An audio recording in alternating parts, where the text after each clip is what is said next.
दोस्तों, क्या आपने कभी सोचा है कि इस दुनिया में 8 अरब लोग हैं, अनगिनत चेहरे हैं, फिर भी आपकी मुलाकात, आपका प्रेम और आपकी शादी उसी एक विशेष इंसान से ही क्यों होती है? जिस व्यक्ति को आप पहले जानते तक नहीं थे, वो अचानक आपकी जिंदगी का सबसे अहम हिस्सा कैसे बन जाता है? जब आप शादी के मंडप में 7 फेरे ले रहे होते हैं, तो आपको लगता है कि आपकी पसंद है या आपके परिवार की। आप सोचते हैं कि आपने हजारों रिश्तों में से इस एक चेहरे को चुना है। लेकिन अगर मैं आपसे कहूं कि जिसे आप अपनी पसंद, अपना प्यार या अपना फैसला समझ रहे हैं, वो असल में एक पुरानी स्क्रिप्ट है जो आपके पैदा होने से भी पहले लिखी जा चुकी थी। गरुड़ पुराण और हमारे प्राचीन कर्मशास्त्र कहते हैं कि विवाह कोई संयोग नहीं है, ये सिर्फ 2 आत्माओं का मिलन नहीं, बल्कि 2 पुराने हिसाब किताबों का टकराव है। आज हम उस सत्य का सामना करेंगे जिसे सुनकर शायद आपके पैरों तले जमीन खिसक जाए। आज हम जानेंगे कि आपका पति या आपकी पत्नी सच में आपका जीवन साथी है या पिछले जन्म का कोई लेनदार जो अपना कर्ज वसूलने आया है। ये वीडियो उन सभी लोगों के लिए है जो अपने रिश्तों में खुश हैं, और खासकर उनके लिए जो अपने रिश्तों में घुट रहे हैं और समझ नहीं पा रहे कि उनके साथ ऐसा क्यों हो रहा है। सबसे पहले हमें उस गलतफहमी को तोड़ना होगा जिसे हम मॉडर्न दुनिया में चॉइस या पसंद कहते हैं। आज के समय में हमारे पास डेटिंग एप्स हैं, मैट्रिमोनियल वेबसाइट्स हैं। हमें लगता है कि हम स्वाइप करके अपना पार्टनर चुन रहे हैं, प्रोफाइल देखकर, फोटो देखकर फैसला ले रहे हैं। लेकिन अध्यात्म कहता है ये सब एक भ्रम है, ये एक नाटक है जिसका स्क्रिप्ट पहले ही लिखा जा चुका होता है। पर्दा उठने से पहले ही तय हो चुका होता है कि कौन सा किरदार किसके साथ अपना रोल निभाएगा। कहा जाता है कि जन्म के 6ठे दिन विधाता आपके भाग्य की कुछ लकीरें लिख देते हैं। इसे ललाट रेखा कहते हैं। इन लकीरों में 3 चीजें अटल होती हैं। पहली, आपकी मृत्यु का समय, दूसरी, आपके माता पिता, और तीसरी, आपका जीवन साथी। जी हाँ, आप किससे विवाह करेंगे ये उसी समय तय हो जाता है जब आप गर्भ में केवल एक मांस के पिंड होते हैं। अब सवाल उठता है, ये तय कौन करता है? क्या भगवान ऊपर बैठकर लॉटरी निकालते हैं कि इसकी शादी उससे करा दो? नहीं, ये तय करता है आपका कर्म और ऋणानुबंध। ऋणानुबंध का मतलब है बंधन, यानी पिछले जन्मों के वो अधूरे लेन देन जो अभी तक चुकाए नहीं गए। जरा कल्पना कीजिए, पिछले जन्म में आपका किसी के साथ गहरा लेन देन था। हो सकता है आपने किसी से पैसे लिए और लौटाए नहीं, हो सकता है आपने किसी को धोखा दिया, किसी की भावनाओं के साथ खेला, या ये भी हो सकता है कि किसी ने आपकी बहुत सेवा की और आपने बदले में कुछ नहीं दिया। जब आप मरते हैं तो शरीर तो राख बन जाता है, लेकिन वो जो लेन देन का खाता है, वो इमोशनल अकाउंट, वो आत्मा के साथ चिपका रह जाता है। प्रकृति का नियम है, हर एक्शन का रिएक्शन जरूरी है, हर कर्ज का चुकता होना जरूरी है। इसलिए अगले जन्म में प्रकृति उस इंसान की आत्मा और आपकी आत्मा को ऐसी परिस्थिति में लाकर खड़ा कर देती है जहां आप एक दूसरे से अलग नहीं हो सकते, और वो परिस्थिति है विवाह। क्योंकि शादी ही वो रिश्ता है जहां 2 लोग एक ही छत के नीचे रहते हैं, एक ही कमरे में एक ही थाली में खाते हैं और सुख दुख साझा करते हैं। अग्नि को हम साक्षी मानते हैं, वो देवताओं तक हमारी बात पहुंचाती है, लेकिन अग्नि का एक गहरा डरावना पहलू भी है। अग्नि कर्ज की प्रतीक है। जब आप अग्नि के चारों ओर फेरे लेते हैं तो आप असल में उस ब्रह्मांडीय ऊर्जा के सामने वचन दे रहे होते हैं कि हम अपने पिछले जन्मों के अधूरे कर्मों को इस जन्म में मिलकर पूरा करेंगे। ये 7 फेरे सिर्फ एक रस्म नहीं है, ये एक रूहानी हथकड़ी है जिसे आप अपनी मर्जी से पहनते हैं, लेकिन जिसकी चाबी आपके पास नहीं होती। वो चाबी समय के पास होती है। अब कर्म सिद्धांत के अनुसार हम मुख्य रूप से 3 प्रकार के लोगों से शादी करते हैं। पहली कैटेगरी, शत्रु विवाह। ये सबसे दर्दनाक स्थिति होती है। ऐसे रिश्तों में न प्रेम होता है, न सम्मान, सिर्फ झगड़े, ताने, अपमान और कभी कभी हिंसा भी। आप सोचते हैं मेरी किस्मत खराब थी, मैंने तो इसका कुछ बिगाड़ा नहीं, फिर ये मेरे साथ ऐसा क्यों कर रहा है? सच ये है, ये व्यक्ति इस जन्म में आपका जीवन साथी है, लेकिन पिछले जन्म में आपका दुश्मन था, या आपने इसके साथ गंभीर अन्याय किया था। मरते समय इसके मन में जो बदले की आग थी, वही इसे आपके जीवन में खींच लाई है। अब ये आपके सबसे करीब रहकर आपका हिसाब बराबर करेगा। दूसरी कैटेगरी, कर्जदार विवाह। इसमें रिश्ता पैसों और जिम्मेदारियों के इर्द गिर्द घूमता है। एक व्यक्ति मेहनत करता है और दूसरा खर्च करता है। बीमारी, आदतों या गैर जिम्मेदारी के कारण आपको लगता है कि आप अपना फर्ज निभा रहे हैं, लेकिन असल में आप पिछले जन्म का कर्ज चुका रहे होते हैं। और जिस दिन वो कर्ज पूरा हो जाता है, या तो रिश्ता बदल जाता है या खत्म हो जाता है। तीसरी कैटेगरी, उदासीन विवाह। इन रिश्तों में न ज्यादा प्यार होता है न नफरत, बस जिम्मेदारियां निभाई जाती हैं। दो लोग साथ रहते हैं लेकिन भीतर से जुड़े नहीं होते। ये तब होता है जब पिछले जन्म का हिसाब बहुत छोटा होता है, बस औपचारिकता भर बाकी होती है। और फिर एक चौथी बहुत दुर्लभ कैटेगरी होती है, पुण्य अनुबंध। ये तब होता है जब दो आत्माएं पिछले जन्म में एक दूसरे की मदद कर चुकी होती हैं, साथ साधना की होती है। ऐसे रिश्तों में सच्चा प्रेम, सम्मान और आध्यात्मिक जुड़ाव होता है, लेकिन ऐसे रिश्ते बहुत दुर्लभ है, 1000 में शायद एक। अब एक बहुत संवेदनशील सवाल, अगर शादी 7 जन्मों का बंधन है तो बीच में तीसरा व्यक्ति कैसे आ जाता है? क्या यह सिर्फ चरित्र की कमजोरी है? शास्त्र कहते हैं नहीं, कभी कभी हमारा ऋणानुबंध एक से ज्यादा आत्माओं के साथ होता है। हो सकता है पिछले जन्म में आपका किसी और के साथ अधूरा रिश्ता रह गया हो, वो आत्मा भी अपना हिस्सा मांगने लौटती है। इस जन्म में आपकी शादी किसी और से हो जाती है, लेकिन जब वो पुरानी आत्मा फिर से आपकी जिंदगी में आती है तो एक अजीब सा आकर्षण पैदा होता है। लेकिन ध्यान दीजिए, ये एक परीक्षा है। अगर आप उस आकर्षण में बह गए और अपने वर्तमान जीवन साथी को धोखा दिया तो आप एक नया और भी भारी कर्म बना लेते हैं, और यही कर्म अगले जन्म की कहानी लिखता है। आप एक सुलझे हुए धागे को और ज्यादा उलझा देते हैं। ये एक दलदल है जिसे आप प्यार समझकर कूदते हैं, लेकिन वो असल में एक पुराना कर्ज होता है जो आपको डुबाने आया है। और जो लोग ये सोचते हैं मेरी शादी क्यों नहीं हो रही, मेरी उम्र निकल रही है, सब दोस्त सेटल हो गए लेकिन मेरा कोई योग नहीं बन रहा, क्या मेरे ऊपर कोई श्राप है? नहीं, ये श्राप नहीं है, कई बार ये एक आशीर्वाद होता है।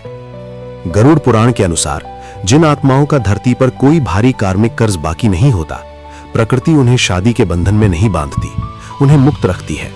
शादी ना होना इस बात का संकेत हो सकता है कि आपकी आत्मा अपनी यात्रा के अंतिम पड़ाव पर है। अब आपको किसी एक व्यक्ति से बंधकर नहीं रहना, बल्कि पूरी मानवता के लिए या ईश्वर के लिए जीना है। लेकिन हम क्या करते हैं?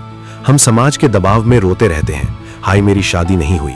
हम जबरदस्ती उस पिंजरे में घुसने की कोशिश करते हैं जिससे ईश्वर खुद हमें बचाना चाहता है। तो अगर आपकी शादी नहीं हो रही या होकर टूट गई है तो इसे दुर्भाग्य मत मानिए, इसे एक संकेत मानिए कि शायद आपके लिए कोई बड़ा उद्देश्य इंतजार कर रहा है। अब सवाल उठता है, अगर सब कुछ पहले से तय है, अगर मेरी शादी एक सौदा है जो मैं पिछले जन्म में साइन कर चुका हूं, तो फिर मेरे हाथ में क्या है? क्या मैं बस हाथ पर हाथ रखकर दुख सहता रहूं? क्या मैं इस नर्क जैसी शादी को झेलता रहूं?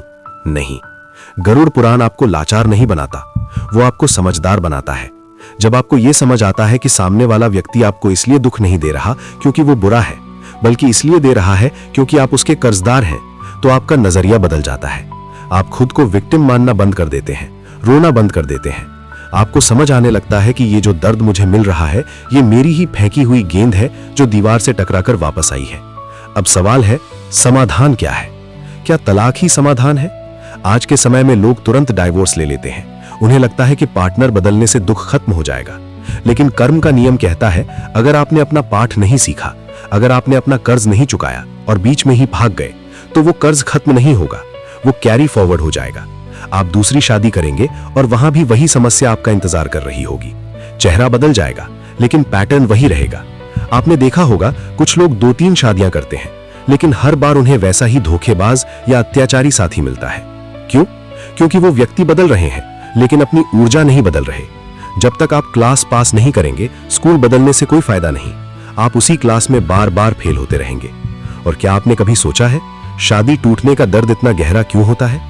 विज्ञान कहता है ये डोपामीन और ऑक्सीटोसिन हार्मोन्स की कमी है, लेकिन अध्यात्म कहता है विवाह के समय दो लोगों के सूक्ष्म शरीर यानी उनकी ऊर्जा, उनकी आत्मिक नाड़ियां एक हो जाती हैं। जब तलाक होता है तो ये वैसा ही है जैसे दो जुड़ी हुई चीजों को जबरदस्ती अलग करना। जो दर्द होता है वो सिर्फ शरीर का नहीं, वो आत्मा का घाव होता है। इसीलिए उसे भरने में कई बार पूरा जीवन लग जाता है और कभी कभी कई जन्म। इसीलिए हमारे बुजुर्ग कहते थे रिश्ता जोड़ना आसान है, लेकिन निभाना और तोड़ना दोनों में खून पसीना लगता है। अब सबसे बड़ा सवाल, क्या इस कार्मिक चक्र को तोड़ा जा सकता है? क्या इस लिखे हुए सौदे को फाड़ा जा सकता है? हाँ, लेकिन इसका तरीका बहुत गुप्त है और बहुत कठिन भी। जिस व्यक्ति ने आपको सबसे ज्यादा दुख दिया, जिसने आपको अपमानित किया, उसे माफ करना, उसे दिल से आशीर्वाद देना, यह सुनने में असंभव लगता है। हमारा अहंकार कहता है मैं इसे छोड़ूंगा नहीं, मैं बदला लूंगा। लेकिन याद रखिए, बदला लेने का मतलब है एक और नया कर्म चक्र शुरू करना। अगर आप सच में इस जेल से, इस घुटन भरी शादी से मुक्त होना चाहते हैं तो आपको ये डोर काटनी होगी। और ये डोर नफरत से नहीं कटती, नफरत से तो और मजबूत होती है। ये डोर कटती है उपेक्षा से, क्षमा से और शुद्ध भावना से। आज रात एक छोटा सा प्रयोग करके देखिए। जब आपका जीवन साथी सो जाए तो उसके चेहरे को शांति से देखिए। उस समय उसका अहंकार सो चुका होगा। मन ही मन उससे बात कीजिए। कहिए, मैं नहीं जानता कि हमारा पिछला हिसाब क्या था। हो सकता है मैंने तुम्हें बहुत दुख दिया हो, उसके लिए मुझे माफ कर दो। और इस जन्म में तुमने मुझे जो भी दुख दिए मैं तुम्हें माफ करता हूं। मैं तुम्हें इस ऋणानुबंध से आजाद करता हूं और खुद को भी आजाद करता हूं। हमारा लेना देना पूरा हुआ। जब आप ये भावना रोज भेजते हैं तो एक चमत्कार होता है। सामने वाले की आत्मा जो अब तक आपसे बदला लेने के लिए बेचैन थी, उसे शांति मिलने लगती है। बिना एक शब्द बोले, बिना लड़ाई किए आप देखेंगे कि उसके व्यवहार में बदलाव आने लगेगा। या तो वो व्यक्ति सुधर जाएगा और आपके साथ प्रेम से रहने लगेगा, या फिर वो शांति से आपके जीवन से दूर चला जाएगा। लेकिन इस बार वो कड़वाहट के साथ नहीं जाएगा, वो मुक्ति के साथ जाएगा। अब एक और गहरा रहस्य, गर्भ संस्कार। जो लोग अभी कुंवारे हैं उनके लिए ये बहुत बड़ी चेतावनी है। हम सोचते हैं कि शादी के बाद जो बच्चा होता है वो हमारा है, लेकिन शास्त्र कहते हैं पति पत्नी के बीच जैसी चेतना, जैसी वाइब्रेशन होती है, वैसी ही आत्मा उनके गर्भ में आकर्षित होती है। अगर आपके रिश्ते में रोज लड़ाई है, अगर आपके मन में वासना, लालच और गुस्सा भरा है, तो आप एक निम्न स्तर की आत्मा को आमंत्रित कर रहे हैं। और फिर वही बच्चा बड़ा होकर आपको दुख देता है, आपको अकेला छोड़ देता है। तब आप कहते हैं, मेरा बेटा श्रवण कुमार क्यों नहीं बना? लेकिन वो श्रवण कुमार कैसे बनता? आपने उसे बुलाते समय कैसी ऊर्जा रखी थी? इसीलिए हमारे यहाँ शादी को संस्कार कहा गया है, कोई कॉन्ट्रैक्ट नहीं। शादी से पहले कुंडली मिलाई जाती थी, लेकिन आज हम सिर्फ गुण मिलाते हैं, कर्म नहीं। असली मिलान तब होता है जब दो लोग ये संकल्प लेते हैं कि हम एक दूसरे की आत्मिक उन्नति में सहायक बनेंगे। अब एक और महत्वपूर्ण बात, आकर्षण का विज्ञान। कई बार आप देखते हैं एक समझदार लड़की किसी गलत लड़के के पीछे पागल हो जाती है, या एक अच्छा लड़का किसी धोखेबाज लड़की के पीछे। घर वाले समझाते हैं, दोस्त समझाते हैं, लेकिन वो नहीं मानता। ऐसा क्यों होता है? विज्ञान इसे फेरोमोन्स कहता है, लेकिन आध्यात्म इसे माया और वासना का पाश कहता है। जब हमारा किसी के साथ पुराना कर्म जुड़ा होता है तो प्रकृति हमारी आंखों पर एक पर्दा डाल देती है। हमें उस व्यक्ति की बुराइयां दिखाई ही नहीं देती। हमें लगता है कि इसके बिना मैं जी नहीं सकता। लेकिन सच्चाई क्या है? वो प्रेम नहीं है, वो पुराने कर्मों का चुंबक है जो आपको खींच रहा है, ताकि आप उस जाल में फंसें और अपना हिसाब पूरा करें। सच्चा प्रेम कभी भी आपको अंधा नहीं बनाता। सच्चा प्रेम आपको शांत करता है, स्पष्टता देता है। अगर किसी रिश्ते में आते ही आपकी शांति खत्म हो जाए, आपकी समझ बंद हो जाए, तो समझ लीजिए वो प्रेम नहीं, एक चेतावनी है। और यहीं पर हमारे पूर्वज एक सुंदर समाधान देते हैं, दान और सेवा। अगर आपके वैवाहिक जीवन में बहुत क्लैश है, तो इसका मतलब है कि शुक्र और गुरु, जो विवाह के कारक ग्रह हैं, कमजोर या पीड़ित हैं। ऐसे में दान, सेवा और सकारात्मक कर्म आपके कार्मिक बोझ को हल्का करते हैं, और धीरे धीरे आपकी जिंदगी के रिश्तों में भी बदलाव आने लगता है।